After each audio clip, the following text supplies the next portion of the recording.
Est-ce que la femme occidentale est une femme vraiment libre?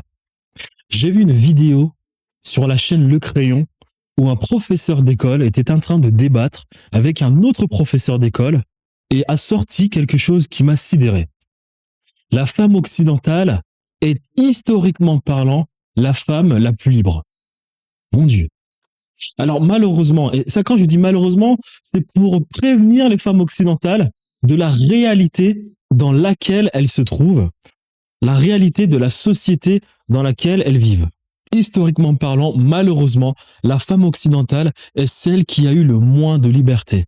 La femme occidentale blanche n'a connu que dans sa vie le patriarcat, pendant que d'autres femmes dans le monde, comme les femmes africaines, les femmes asiatiques, indiennes, chinoises, ont connu, je parle surtout de leurs ancêtres, je parle du statut de la femme dans ce type de société, ont connu ce qu'on appelle le matriarcat, où il y a déjà un respect de la femme. Si vous regardez par exemple d'anciennes civilisations, vous n'aurez aucun mal à trouver des reines dans ces anciennes civilisations, comme Hatshepsut, disons, en Égypte.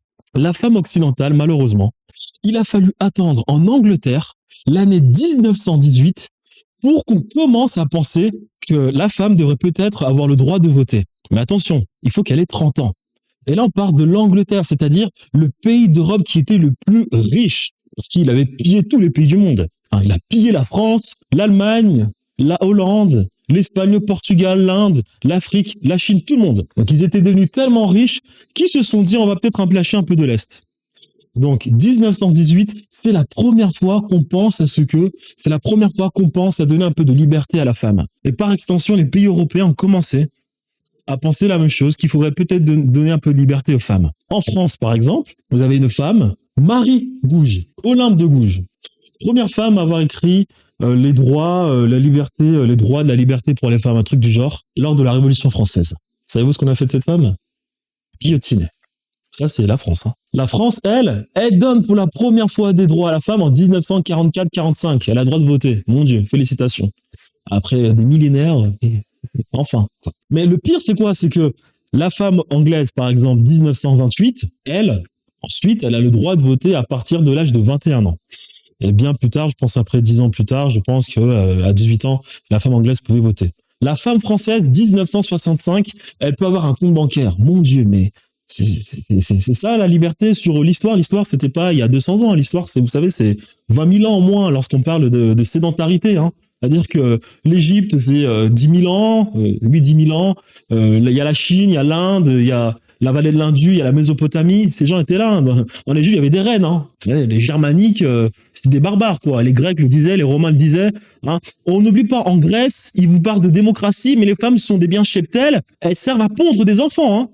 Ils vous parlent de démocratie, c'est-à-dire qu'on vous parle de démocratie, les Africains sont des sauvages, les Africains sont des barbares, les Grecs, non, c'est la femme, tu ponds un enfant et tu te tais. Et puis ensuite, il se passe un phénomène, malheureusement.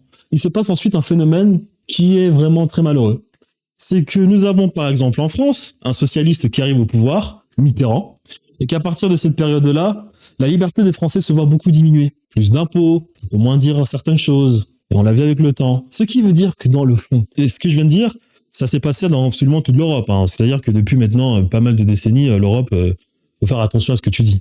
Ce qui veut dire que dans le fond, la femme a eu vraiment combien d'années de liberté dans sa vie en Occident? 40 ans, 50 ans? Parce qu'aujourd'hui, la femme, ok, d'accord, elle a des droits, mais comme l'homme, bien évidemment, en France, ou bien dans d'autres pays, pour au final, payer 80% d'impôts? C'est ça la liberté? On paye 80% d'impôts pour ne pas contredire ceux qui détiennent l'appareil étatique, sinon ça se termine mal. C'est ça la liberté?